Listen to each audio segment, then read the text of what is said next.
जय श्री राधा रानी सरकार की, जय श्री कृष्ण भगवान की, जय करवा चौथ व्रत की। मंदिर श्री बंसी वाले महात्मा यूट्यूब चैनल की ओर से हम आप सभी भक्तों का हार्दिक अभिनंदन करते हैं। आज की इस विशेष वीडियो में हम आपको करवा चौथ व्रत 2023 के संबंध में सारी जानकारी देने जा रहे हैं। आज की इस विशेष वीडियो में हम आपको बताएंगे कि करवा चौथ का व्रत महिलाएं मासिक धर्म की अवस्था में अर्थात पीरियड आने की अवस्था में, बीमारी की अवस्था में या हॉस्पिटल में दाखिल होने की अवस्था में कैसे रख सकती हैं। जी हाँ, महिलाएं कई बार कई तरह की मुसीबतों का सामना कर रही होती हैं, तो ऐसी अवस्थाओं में महिलाएं किस तरह से करवा चौथ का व्रत रख सकती हैं, ये सारी जानकारी हम आपको हमारे हिंदू धर्म ग्रंथों के नियमों के आधार पर देने जा रहे हैं। तो सबसे पहली बात यह है कि इस वर्ष 2023 में करवा चौथ का व्रत 1 नवंबर दिन बुधवार को रखा जाएगा। जी हाँ, करवा चौथ का व्रत 1 नवंबर दिन बुधवार को रखा जाएगा। तो करवा चौथ का व्रत हमारे हिंदू धर्म में सभी महिलाएं अपने पति की लंबी आयु की कामना के लिए रखती हैं। करवा चौथ का व्रत रखने मात्र से भगवान की अनंत कृपा मिलती है।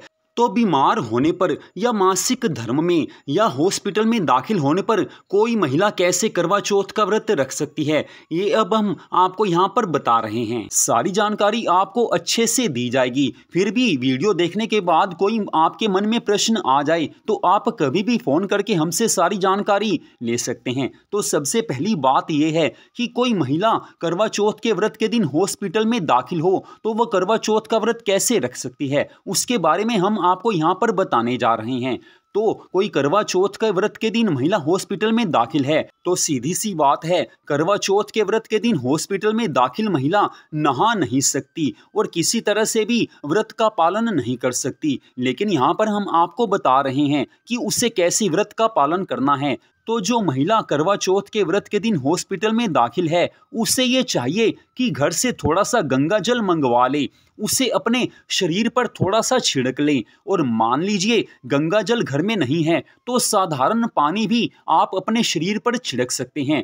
इतना मात्र से ही नहाने का कार्य हो जाएगा, क्योंकि हमारे हिंदू धर्म ग्रंथों में स्पष्ट बताया गया है कि मजबूरी की अवस्था में अगर किसी व्रत के दिन कोई महिला या कोई पुरुष नहीं नहा सकते तो अपने शरीर के ऊपर गंगा जल या साधारण जल के छींटे दे देने चाहिए। इस तरह से वो स्नान ही माना जाता है। तो महिला इस तरह से स्नान कर ले। उसके बाद उसे क्या करना है, तो करवा चौथ के व्रत के दिन उस महिला को जिस समय सायंकाल में पूजन किया जाता है उस समय मन ही मन उसको पूजन करना है। जिस तरह से पहले वो महिला अपने घर पर करवा चौथ के व्रत के दिन पूजा करती आई है, ठीक वैसे ही पूजा करनी है। लेकिन ये सब कुछ मन से ही करना है, मन से ही पूजा करनी है, मन से ही सब कुछ करना है, तो भी करवा चौथ का व्रत पूर्ण माना जाता है। अगली बात, जो महिला हॉस्पिटल में दाखिल है वो करवा चौथ के व्रत के दिन क्या खा सकती है, क्योंकि करवा चौथ के व्रत के दिन तो पानी भी नहीं पिया जाता। लेकिन बीमारी की अवस्था में हमारे हिंदू धर्म ग्रंथों में भी ध्यान दिया गया है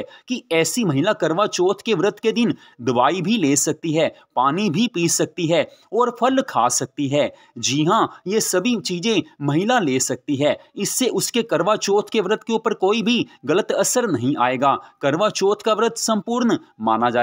उसके बाद ये बात आती है कि रात्रि में चंद्रमा के उदय होने पर अगर तो महिला हॉस्पिटल में से ही चंद्रमा के दर्शन कर सकती है तो वहां से दर्शन करके अर्घ्य दे देवें। अगर ऐसा नहीं हो सकता तो मन ही मन चंद्रमा को अर्घ्य देकर व्रत को खोल सकते हैं। इस तरह से हॉस्पिटल में जो महिला दाखिल है वो करवा चौथ का व्रत निभा सकती है। पूरा फल अवश्य मिलेगा ही मिलेगा। हमारे हिंदू धर्म ग्रंथों के नियमों के आधार पर सारी जानकारी आपको दी जा रही है। अब दूसरी अवस्था वो आती है कि कोई महिला बीमार हो लेकिन वो घर में ही रह रही हो, तो ऐसी महिला को ये चाहिए कि वो नहा तो नहीं सकती है तो वो अपने शरीर पर पहले की तरह ही जो आपको बताया है कुछ जल के छींटे दे दे। अगर गंगा जल है तो गंगा जल के कुछ छींटे अपने शरीर पर दे दीजिए, इससे आपका स्नान माना जाएगा। तो बीमारी की अवस्था में करवा चौथ व्रत के दिन आप दवाई ले सकती हैं, पानी पी सकती हैं, चाय, दूध या नींबू पानी आप ले सकते हैं। सायंकाल आने पर आप भगवान जी का पूजन कीजिए। अगर आपके शरीर में शक्ति नहीं है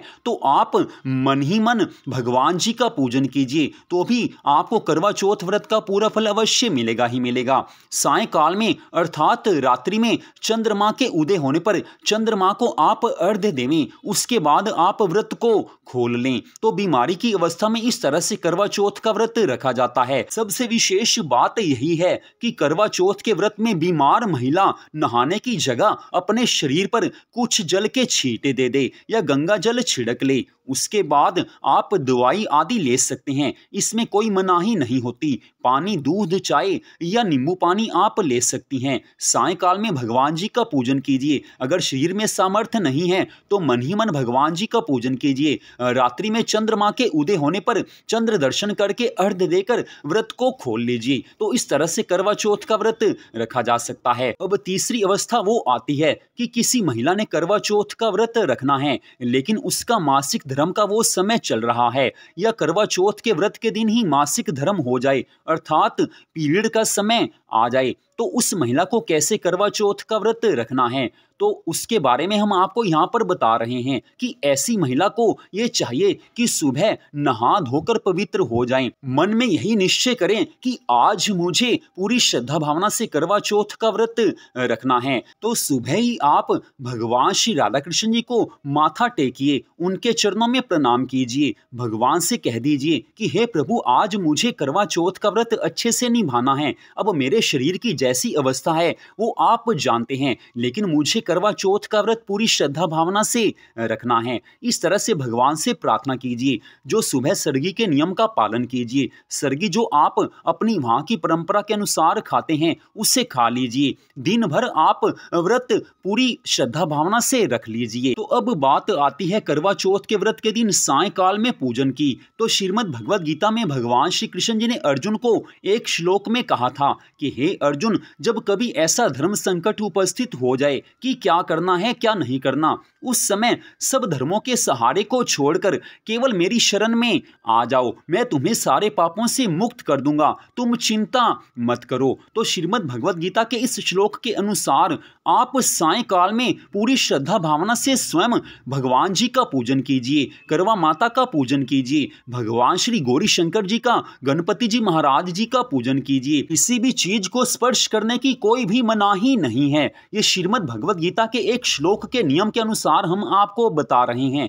पूरी श्रद्धा भावना से आपने पूजन करना है, स्वयं ही पूजन करना है। मन में आप ये भूल जाइए कि आज आपका मासिक धर्म का समय है। मन की भावना को अच्छे रखिए। शरीर की अशुद्धि है, लेकिन भगवान की कृपा से वो अशुद्धि भी इस दिन नहीं मानी जाती। भगवान की कृपा से सब कुछ संभव हो जाता है। तो पूरी श्रद्धा भावना से पूजन कीजिए और उसके बाद रात्रि काल में चंद्रदेव के दर्शन करके उन्हें स्वयं ही अर्घ्य प्रदान कीजिए। इसके बाद जैसे आपकी वहां पर परंपरा है, पति देव के दर्शन करके आप व्रत को खोल लीजिए। तो विशेष बात यही है कि श्रीमद् भगवद गीता के एक श्लोक के नियम के अनुसार करवा चौथ के व्रत में आप ये मत सोचिए कि आपके इस समय पीरियड चल रहे हैं या मासिक धर्म का समय है। आप केवल यही सोचिए कि मुझे ये व्रत पूरी श्रद्धा भावना से रखना है। तो विश्वास रखिए, भगवान स्वयं कहते हैं कि ऐसी स्त्री पूरी तरह से उस दिन शुद्ध मानी जाती है, वो अशुद्ध नहीं मानी जाती। तो जब भगवान ने गीता में कहा है तो वो बात तो हमको माननी ही चाहिए। तो पीरियड की अवस्था में आप निसंकोच निस्संदेह पूरी श्रद्धा भावना से पहले की तरह ही जैसे आप शुद्ध अवस्था में करवा चौथ का व्रत रखती आई हैं वैसे ही आप व्रत रख सकती हैं। लेकिन एक बात सभी महिलाओं को ध्यान देनी चाहिए कि करवा चौथ के व्रत के दिन किसी भी समय आपने प्याज और लहसुन का प्रयोग किसी भी चीज में नहीं करना। महिलाओं की ये आदत होती है कि कुछ पति पत्नी करवा चौथ का व्रत खोलने के बाद रात में होटल में जाकर खाना खाते हैं और होटल में प्याज लहसुन वाला खाना मिलता है। तो आप ये समझ लीजिए कि आप ये पाप कर्म कर रहे हैं, क्योंकि करवा चौथ के व्रत के दिन प्याज और लहसुन खाने की पूरी तरह से मनाही होती है। तो वैसे तो हमने अपनी ओर से सारी जानकारी यहाँ पर दे दी है, फिर भी कोई और अवस्था में महिला करवा चौथ का व्रत शायद ना रख सके। तो ऐसी अवस्था में क्या क्या करना है, आपने मानसिक पूजन ही करना है, पूरी तरह से मन की भावना से पूजन करना है। लेकिन करवा चौथ का व्रत आपने जरूर रखना ही रखना है। कोई भी आपके मन में प्रश्न हो तो आप निसंकोच कभी भी हमें फोन करके सारी जानकारी ले सकते हैं। आपके एक एक प्रश्न का उत्तर हमारे हिंदू धर्म ग्रंथों के नियमों के आधार पर आपको अवश्य दिया जाएगा। तो मंदिर श्री बंसी वाले महात्मा यूट्यूब चैनल की ओर से आज की इस विशेष वीडियो को देखने के लिए आप सबका दिल से धन्यवाद। भगवान श्री राधा कृष्ण जी की अनंत कृपा सदा आप सब पर, आपके परिवार पर बनी रहे, इसी मंगल कामना के साथ जय श्री राधा रानी सरकार की, जय श्री कृष्ण भगवान की, जय करवा चौथ व्रत की। जय जय श्री राधे, जय जय श्री राधे, जय जय श्री राधे श्याम।